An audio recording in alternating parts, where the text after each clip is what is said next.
Assalamu alaikum wa rahmatullahi wa barakatuh, my brothers and sisters. What's going on today? Saturday evening. Usually we upload on Sundays, but obviously it's coming home tomorrow, so I thought I'd upload on the Saturday. Now I thought, why not do a Q&A, a questions answered, that whole shebang. I mean, we hit 5k subscribers, which is amazing. May Allah subhanahu wa ta'ala reward you and make the channel a good place for all the Muslims. I mean, that is really the key. If you haven't subscribed already, by the way, 50% of you apparently haven't subscribed. That's just rude. I'm not going to lie. Like, we're trying to benefit each other. So if you haven't already, subscribe to the channel. I like this video before we get into it because you already know it's going to be a banger. Now, I don't want to keep you guys too long and I want to try answering as many questions as I can. So first question, how do you start a company from nothing? Okay, so if you have no money, like seriously no money, the one thing I would advise you guys is start a business where you are providing a service. Providing a service is the cheapest business you could probably start. So that could be something like gardening, for example, right? When you're doing gardening for like various neighborhoods, then, like you're providing a service. Maybe you just need a shovel.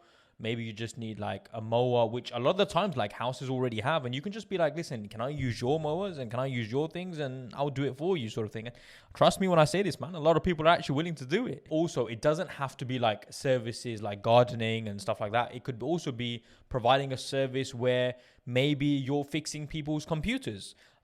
Maybe you're teaching someone something. That's a service you're providing to someone. And a lot of the times you don't actually need anything apart from an Instagram page. Ask a couple of people to do shout outs. I mean, message me. I like to do shout outs every so often for people for free. Just if you're a business trying to do your hustle, I got you like that. Inshallah, if we can grow together, that's the main thing. And that honestly is why like I'm trying to do everything, because imagine having a place for Muslim businesses where they can just hit man up and be like, yo, geezer, can you give me a little shout out? And I'm like, of course, brother, I got you. Watch the haters be in the comments like, oh, he's such a road man. Listen, for real though, I'm not a road man. Basically, I just have some of my family are just on road like that. So sometimes I speak like that, but in fact, I actually have a really professional voice, which is usually how I speak to all of my clients and all of my business colleagues and stuff like that. So yeah, we just mix it up, brother. You get me? I like this question actually. How to find your passion? Like, and I guess this could also be applied to if you don't really know what to do.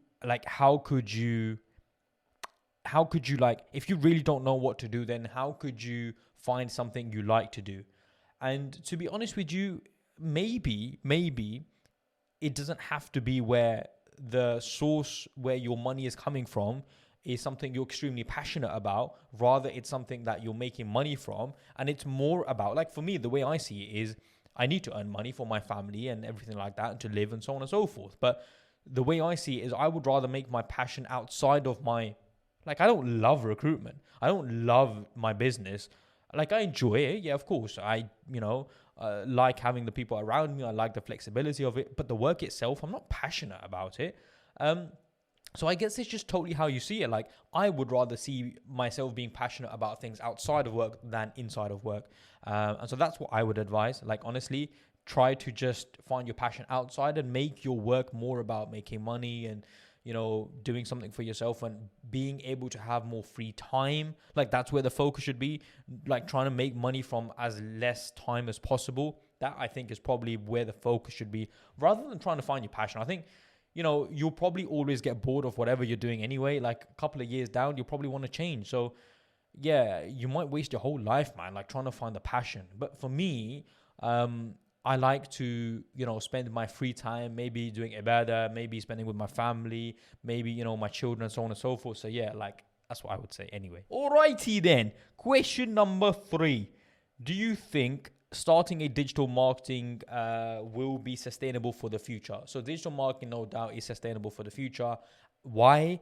Because see it like this.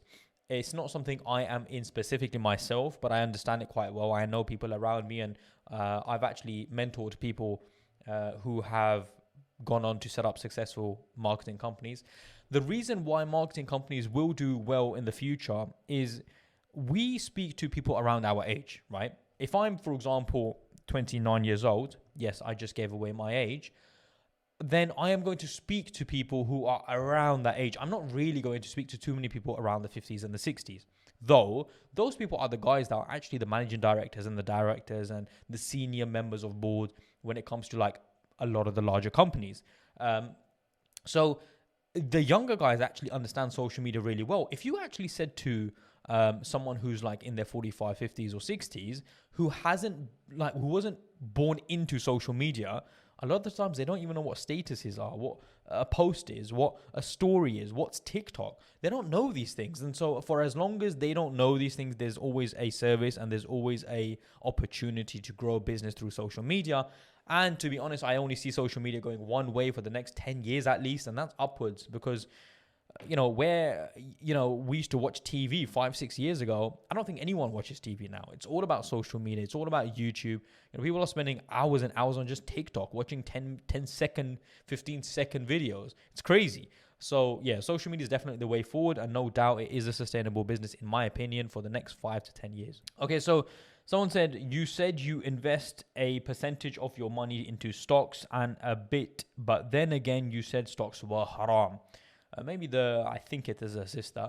Maybe the sister got confused, and so I will clarify. There is a percentage of my investment that I put into stocks, though my sheikh, basically the one who I study under, has told me it is halal based on his opinion. I don't talk about stocks. I know many people want me to talk about stocks, but I don't talk about stocks. And the simple reason for that is there is a clear difference of opinion whether stocks are halal and whether they're haram. If I've gone to my sheikh and asked him, and I've sat with him and understood why it may be okay to invest in certain stocks, then I do that based on like seeking that knowledge and doing it through my sheikh, basically, right?